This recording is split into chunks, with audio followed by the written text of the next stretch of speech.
You,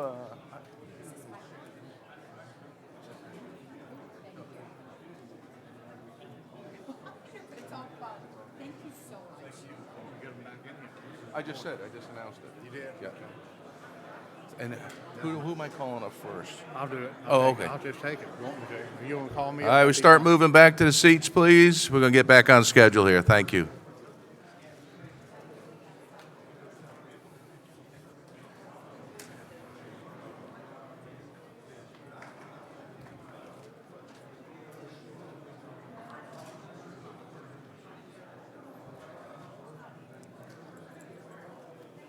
It's pretty honorable to have the Speaker of the House. Oh, absolutely.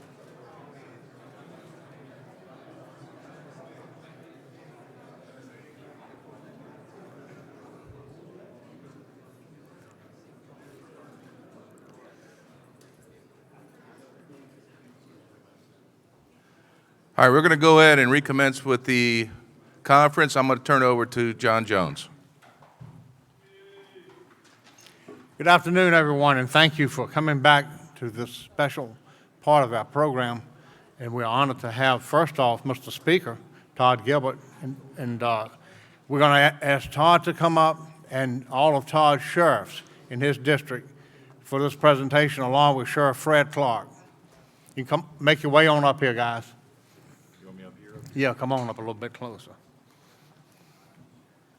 We got stage room down, and we'll take photos. So best, Yes, sir. let's balance it. I got everything. All right, yeah. You want Tim to talk first? You want Tim to talk first? Let me give him the glasses. I can't hear Do you want Tim to talk first? Let me give him the I'll do it. I got it. Ladies and gentlemen, on some years, not every year, but most years, we give a award to members of the House of Delegates and Virginia Senate for things that they do along the way that benefit law enforcement, public safety, and particularly sheriffs. And this year, we're using this occasion to recognize two members of the General Assembly. So first of all, we're so honored to have the Speaker of the House of Delegates with us, Speaker Todd Gilbert. And Todd, well, I'll just say a few things about him, and then I want to make a statement. He was educated at the University of Virginia. He received his law degree from Southern Methodist University School of Law. He's an attorney. When he can practice, because everywhere I go, I see Todd there talking about public safety and working with the electorate across the state. Not making money. And not making money. He was elected as the Republican leader of the House of Delegates in 2018 and was elected Speaker in 2022.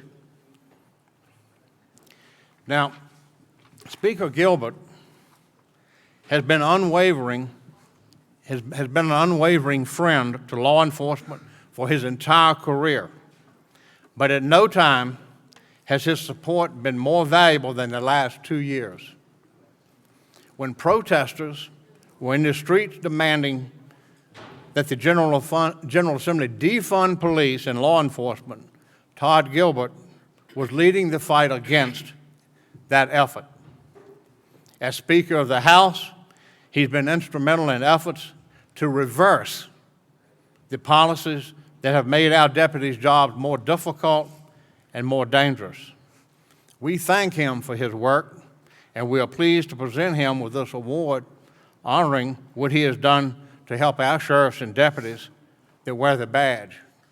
And the award was voted on by the Legislative Committee and the Board of Directors of the Virginia Sheriff's Association, and it will be presented by the President of the Virginia Sheriff's Association. But first, I want to ask Todd's Sheriff Carter, to come up and say a few words. Thank you.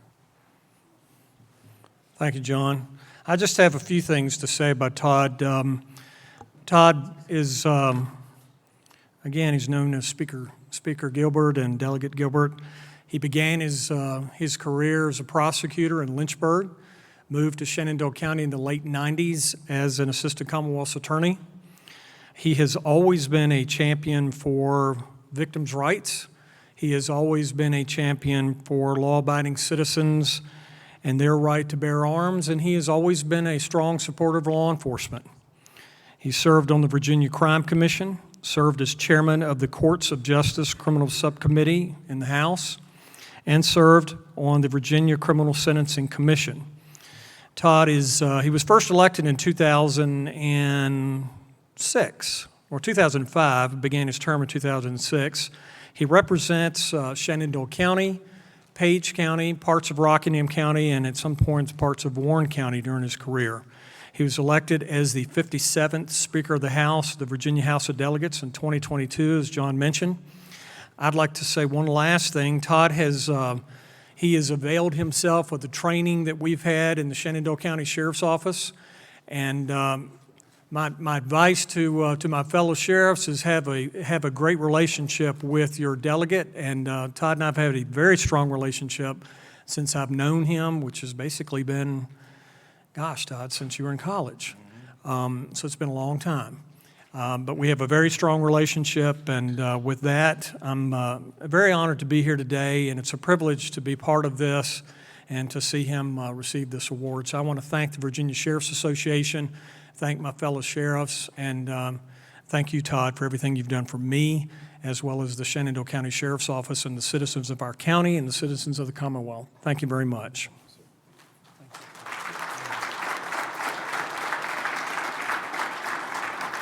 I'd like to ask Sheriff Cubbage from Page County to come up and say a brief word. I'll just make this brief. I just want to reiterate what Sheriff Carter said. We are very, very blessed in the Commonwealth to have Todd Gilbert, and we're blessed to have him as our representative.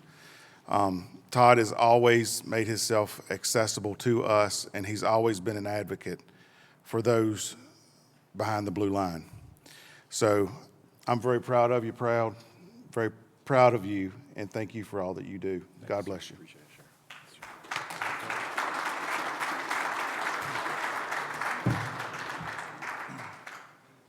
All right, so on behalf of the Virginia Sheriff's Association, I would personally like to thank you for everything that you do for the sheriffs and deputies across the Commonwealth of Virginia. We greatly appreciate you, sir.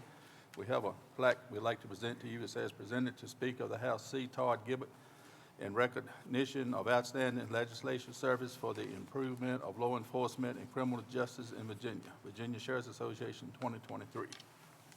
Thank you so much. Thank you, sir.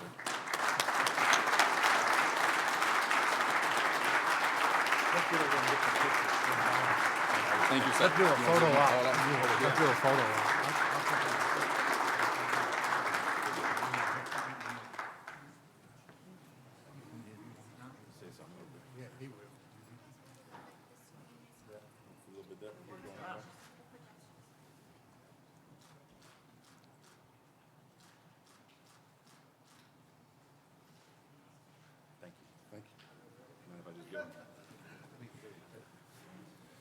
You're not going to let a lawyer politician get out of here without saying something. You know that, right? So just real quick, I'm so thankful and honored for this recognition. It is never lost on me the responsibility that each of you have for your communities, the unique responsibility that you have, the unique constitutional responsibility that you have, and everything that goes with it.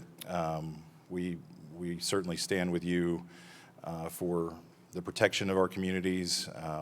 That is always, as the sheriff rattled off my experience, it has long been my mandate, I think, in Richmond to bring my particular experience to bear to try and give victims a voice and give communities, public safety in our communities, to put a spotlight on that. And so I'm so thankful, all of you sheriffs and my good friends and John for the honor. I'll just share a quick story.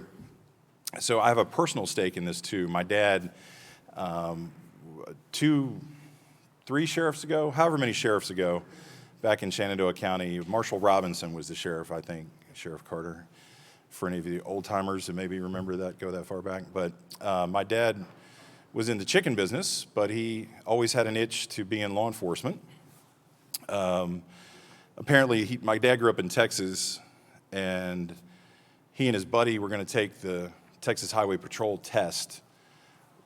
My dad's buddy ended up being a sheriff in Texas, in North Texas, many years later, he joined the Texas Highway Patrol. My dad went out drinking the night before he took the test, he told me, so he did not do so well on the test and ended up in a completely different line of work. You may not know that part, sorry about that. Many years later,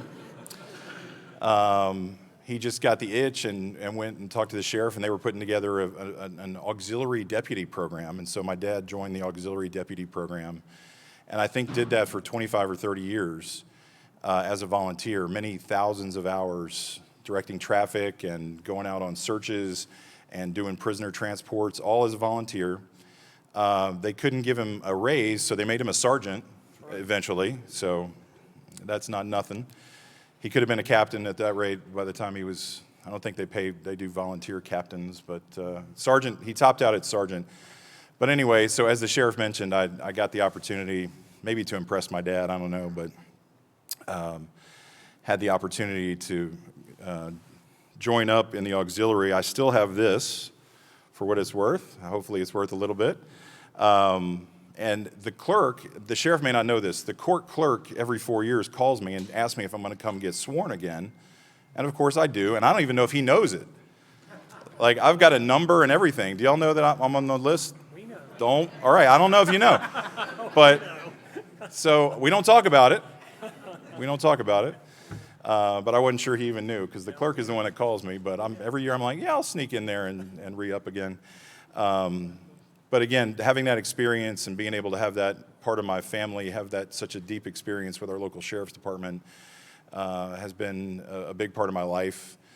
And so what you all do is never going to be lost on me, because I've had so many deep relationships with people, the men and women of law enforcement, who I know the challenges they face, having worked in the same places you do, not in the same way. I get to wear this to the party, right? I don't have to roll around in the mud with these people and go through all the things that even transcend that in terms of real world stressful situations that you all have to deal with all the time. But I'm happy to at least know enough to care enough, if that makes sense, and not everybody does. So as long as I'm there, I'll keep caring and keep doing what I do to protect you and all that you do to protect us. So thank you all for this honor. Appreciate it. Thanks again, John. I got something for you before we leave.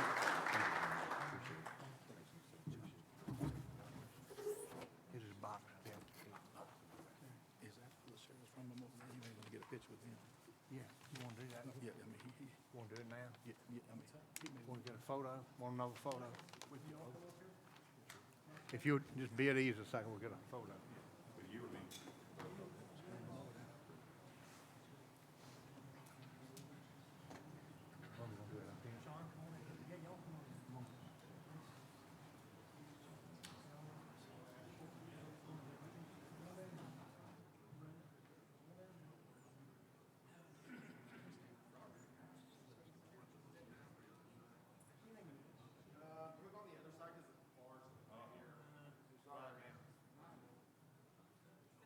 Indulge us, sorry, we got to have proof that we were all here.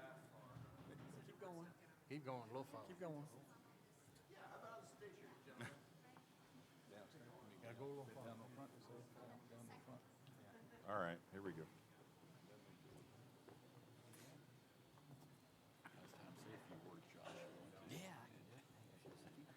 Students for Governor 2034.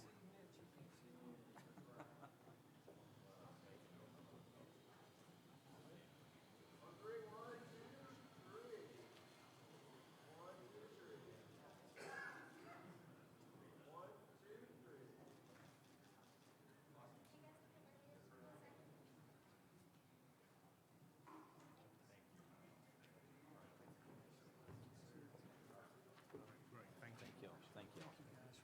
Thank you. Now for our second Legislator of the Year award. And I'd like to ask Senator Peterson to make his way up, along with Lieutenant Colonel J.J. Snyder, and our president is still here. When the Board of Directors considered legislators to vote on, we didn't have to look very far in the Senate to find a legislator that just happens to be with some of our issues when we are in a critical position. And let me just tell you a little bit about Chap. Well, he was educated at college, Williams College and the University of Virginia. He, too, is an attorney, and I understand a very good one. Somebody told me today, if you ever get in trouble, call Chap. So I hope I never have to call him. He was elected to the Senate in 2007, and he holds a lot of committee appointments. But particularly what we're interested in is the Finance and Appropriations Committee, and he serves as chairman of general government, which is our budget, and he serves on judiciary. And it is on judiciary this year, and really, you know, when they took up a bill, and the reason we thought about Chap, you don't ever have to, I never have to lobby Chap about anything because it doesn't matter. Let me tell you, Chap is going to do exactly what Chap wants to do. It doesn't matter what a caucus votes. It doesn't matter what politicians tell him. He's going to do what he wants to do, and you can count on that. And when this issue came up, I figured, well, we need a couple of Democrats to vote with us. And Chap spoke up, and then we had Linwood Lewis, and we had a bad bill in. And all the sheriffs were calling all the senators. And the bill probably, although you can't ever depend on it, it probably would have gotten killed in the House on removing sovereign immunity from jail doctors. That's where it ended up.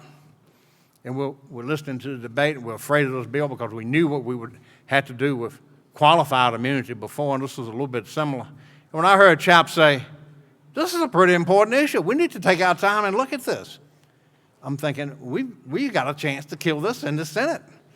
And with one other vote, we were able to do it, and thanks for Chap. And I never called him. I never said, hey, we need it. I think the sheriffs may have. Your sheriff probably did work him over pretty good. But I don't know if it matters. I mean, Chap's going to do what he wants to do, and fortunately, that's a high quality in this business, and we appreciate that.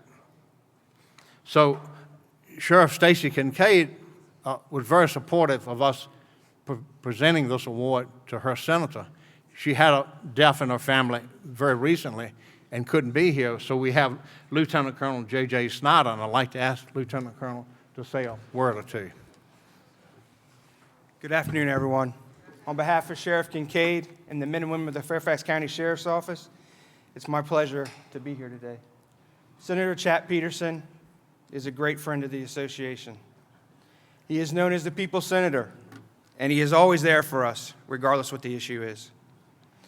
He cares about public safety, but most importantly, he understands the job that we do day in and day out, and he doesn't shy away from that or any tough decisions.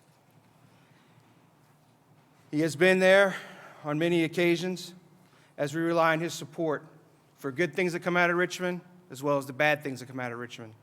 And Mr. Jones stole some of my thunder in reference to the quality immunity. I was in that room when my sheriff called Senator Peterson, and it was he had our back the entire way. So I can't thank him enough for that. He's one of the the senators that we call when we need something. So I am very proud to stand here next to you when you receive this award, sir. All right, thank you. Thank you, sir. Yep, awesome. Thank you.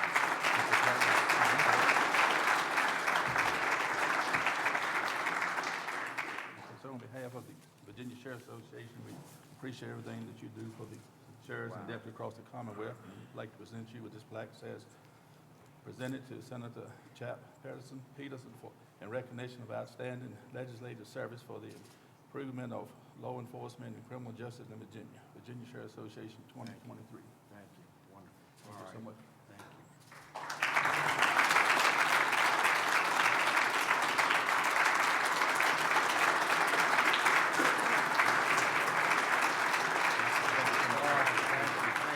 I'll get your box there for you.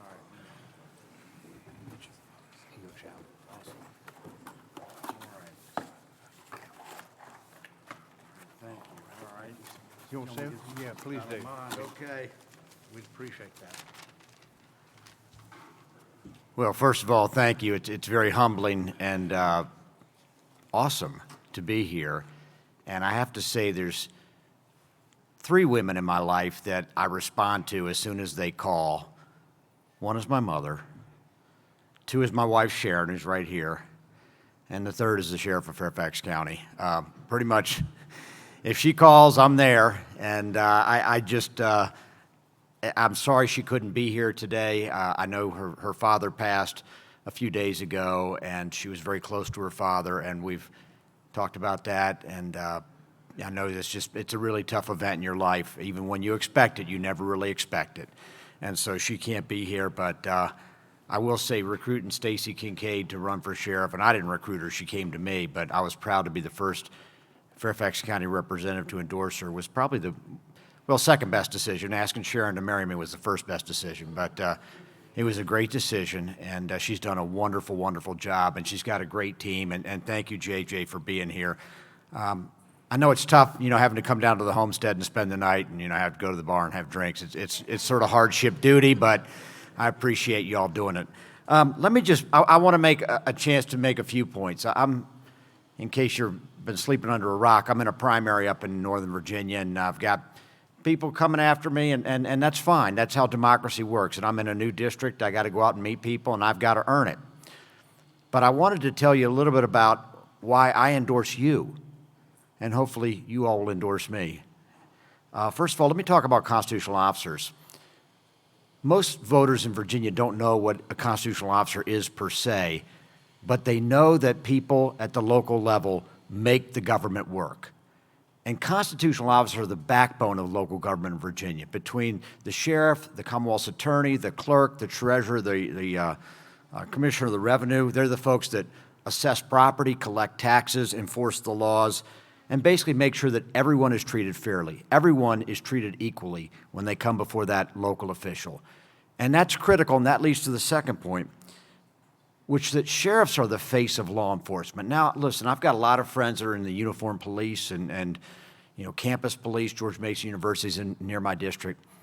But sheriffs are different, and the reason is you all have to go in front of the voters. Hello, just like me. I got to go in front of the voters, which means you got to earn it. You can't take it. You can't afford to be rude to somebody. You can't afford to abuse your power. You can't afford to look the other way or cut corners, because you know what? When you go back in front of those voters, you have to show them that you put the public's interest first, not your personal interest, the public interest. And again, I'm not drawing any negative comparison with another branch, but you have to go and earn it. And that what makes you a little bit different.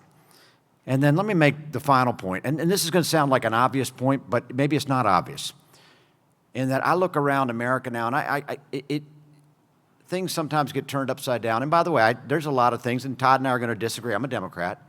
We're not going to agree on all bills. But let me tell you something. Law enforcement is an honorable career. I mean, without law enforcement, without people to enforce the laws, none of this makes sense.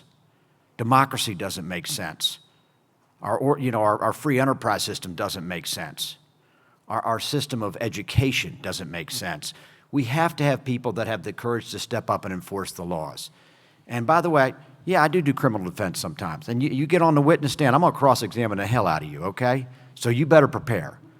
But don't for a moment think I don't respect you, what you do, your family. And I know you put your life on the line. And I know that you protect my 4 children and my family and everything that we've struggled to build. So I'm very, very appreciative. So let me just conclude by saying thank you for supporting me. I endorse you. And I don't know if it helps or hurts me in my primary, and frankly, I don't care. Because to me, public service is all about representing people, and I'm proud to represent you. And God willing, I'll be back in the General Assembly next year, because I think actually folks in my area, they are proud of law enforcement, and that's really why they're going to send me back. So God bless you, and I'll see you next year. Thanks. Thank you, John.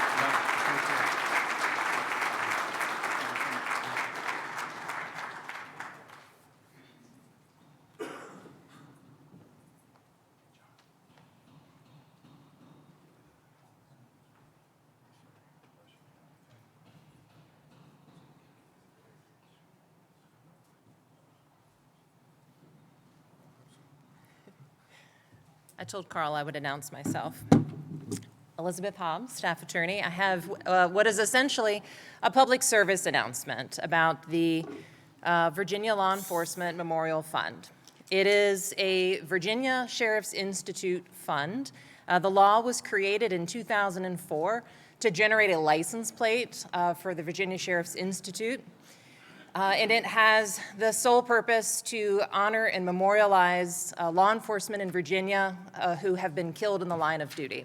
So we've had a license plate in existence since 2004, and last year, the Virginia Sheriff's Institute Executive Board voted to change the license plate. We have this new insignia that will be when DMV finalizes it on the license plate. And for every license plate that is purchased by a citizen in Virginia, $15 of it goes to the Virginia Sheriff's Institute Memorial Fund. That's the answer. Where does the money come from? It comes from people who purchase the license plate. And at the fall of every year, about October, November, the DMV sends the Virginia Sheriff's Institute a large check. It goes to the Memorial Fund, and then we have to figure out where it goes. And we have been sending it over time to the National Law Enforcement Officers Memorial Fund. And last year, the VSI board voted to change the process that we would distribute it to focus on Virginia recipients specifically. So we have a new application. That's our sample license plate. Hopefully, we'll see it across Virginia before the end of the year. DMV has projected that the entire process would take less than 6 months, and it's been more like 9 or 10, and we're not there yet. So hopefully DMV will wrap it up soon, and we'll see this license plate on the street. And our mission, per statute, is to spend the money exclusively to memorialize and honor Virginia law enforcement killed in the line of duty. We have an application hopefully you can see it's very, very tiny, but it's on the VSI website. There is a very small application. It's easy to fill out, and we have a committee of 5 sheriffs who look at every application and decide whether the money will go to the applicant. Anybody can apply. I would encourage you to look in your jurisdiction and see if you've got a memorial that needs to be updated or renovated or improved or expanded, or if you've got folks who have yet to be memorialized and would benefit from that.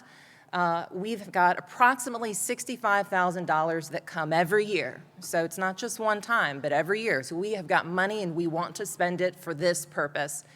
We have to spend it for this purpose, but we want to spend it, so we want you to apply. It doesn't have to go to just sheriffs. It's for all law enforcement. So if you've got a good partnership with a police department in your jurisdiction and they've got folks that have yet to be memorialized, please spread the word. We want to have applicants. We want to put the money to its good use. If I have any questions about that now or when you see me around, I'm happy to answer them. Thanks.